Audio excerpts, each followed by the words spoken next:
नमस्कार, मैं हूं अनुज। आज के मुख्य समाचार में आपका स्वागत है। राज्य को अनुसूचित जाति वर्ग में उप वर्गीकरण का अधिकार।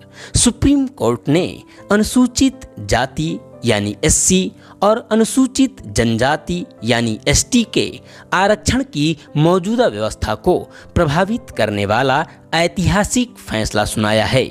शीर्ष अदालत ने कोटे में कोटा यानी आरक्षण के भीतर आरक्षण पर मुहर लगाई है। इतना ही नहीं, शीर्ष कोर्ट ने एससी एसटी वर्ग के आरक्षण में से क्रीमी लेयर को चिन्हित कर बाहर किए जाने की जरूरत पर भी बल दिया है। गुरुवार को सुप्रीम कोर्ट की 7 जजों की संविधान पीठ ने 6-1 के बहुमत से दिए फैसले में कहा कि अनुसूचित जाति वर्ग के ही ज्यादा जरूरतमंदों को आरक्षण का लाभ देने के लिए राज्य उनका उप वर्गीकरण कर सकते हैं। शीर्ष अदालत ने 20 वर्ष पुराने 5 जजों के ईवी चिनैया 2004 मामले में दी गई उस व्यवस्था को गलत ठहरा दिया है, जिसमें पीठ ने कहा था कि अनुसूचित जाति एक समान समूह वर्ग है और इनका उप वर्गीकरण नहीं हो सकता है।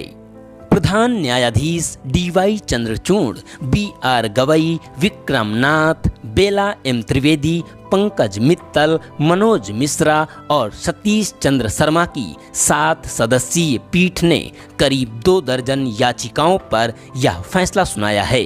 मुख्य मामला पंजाब का था, जिसमें एससी समुदाय के लिए आरक्षित सीटों में से 50% सीटें वाल्मीकि और मजहबी सिखों के लिए आरक्षित कर दी गई थीं।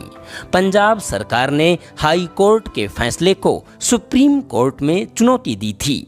7 जजों की पीठ के समक्ष विचार का मुख्य मुद्दा यही था कि क्या अनुसूचित जाति वर्ग का उप वर्गीकरण किया जा सकता है ताकि आरक्षण का लाभ उसी वर्ग के ज्यादा जरूरतमंद लोगों तक पहुंचे।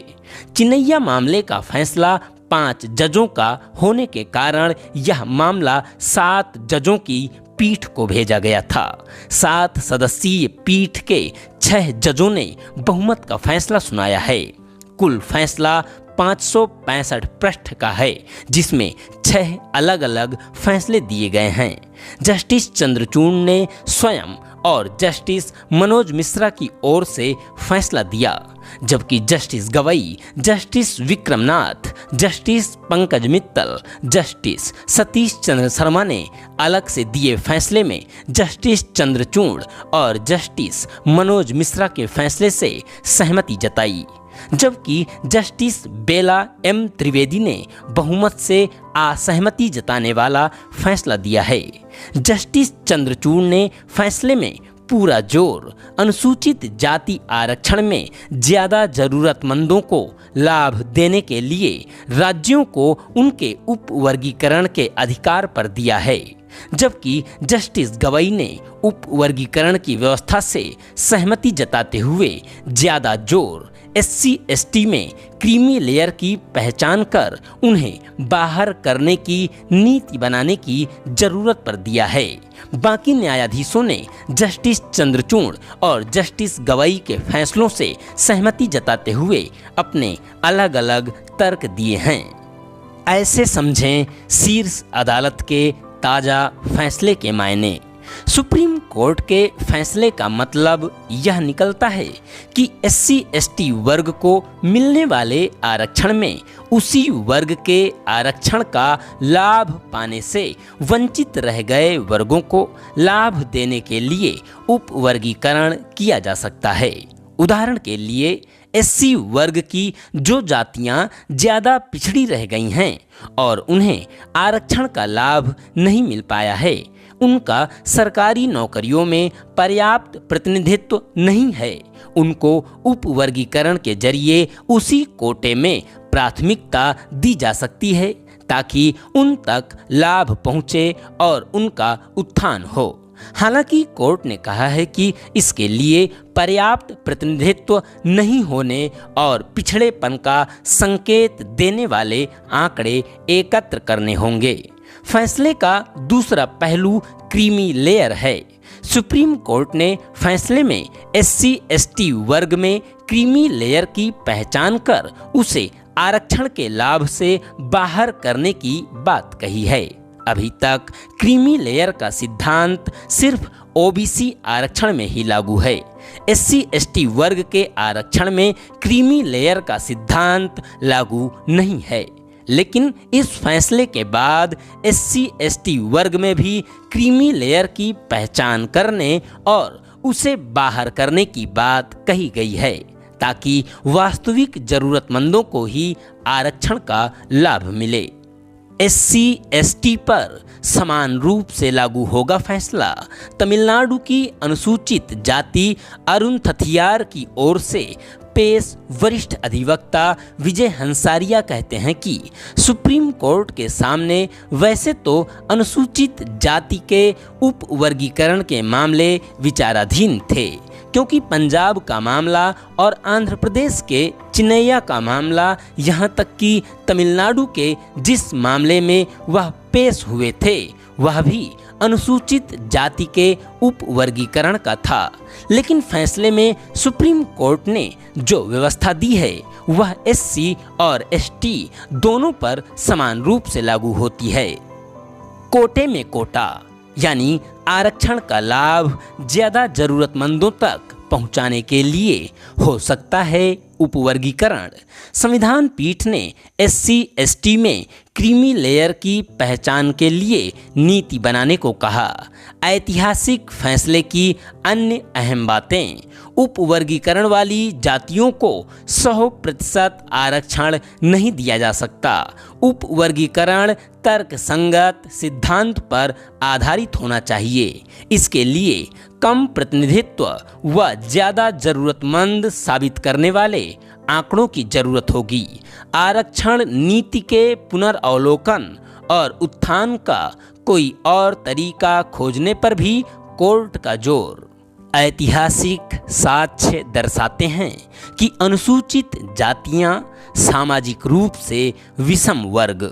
जस्टिस चंद्रचूड़ ने फैसले में कहा कि राज्य को अनुसूचित जाति वर्ग के उपवर्गीकरण का अधिकार है।